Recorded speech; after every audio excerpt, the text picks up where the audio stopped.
Today I'm going to show you guys how to make yourself some shelf-stable dill pickles. Now, I don't know about you, I'm not the biggest pickle lover, but a homemade pickle is a game changer. Now, this recipe actually comes from the fabulous and oh-so-lovely content creator Leaf and Bean, so let's get right into it.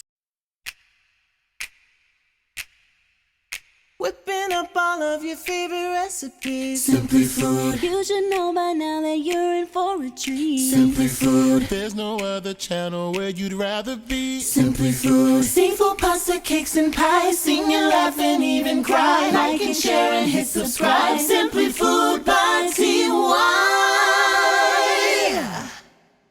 All right, y'all, so let's get into it. So you are going to need some canning salt, pickling lime, pickling spice, dry dill weed. You can use fresh if you would like, but that's a little bit more potent.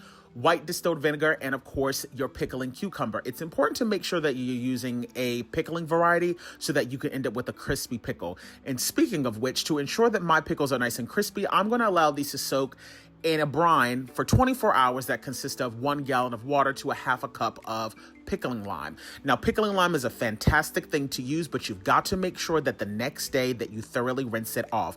So what I do is I allow it to soak in cold water for 1 hour, drain that off, do it again 3 times. So in total, it will soak in cold water for 3 hours. You've got to make sure you do that because if you don't do that, that pickling lime will neutralize your brine and you don't want that to happen. Speaking of the brine, I'm using a quart of water to a quart of the vinegar.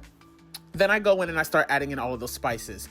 The dill weed, the pickling spice, the canning salt. I like to add a little bit of crushed red pepper flakes and the sugar. The sugar does not make it sweet at all. That just balances out the vinegar. You're going to allow the sugar and the salt to dissolve, and then you can just set that to the side. You're then going to start to tightly pack in all those cucumbers, making sure that you're not breaking them. So use the appropriate size jar for whatever type of cucumbers you're working with.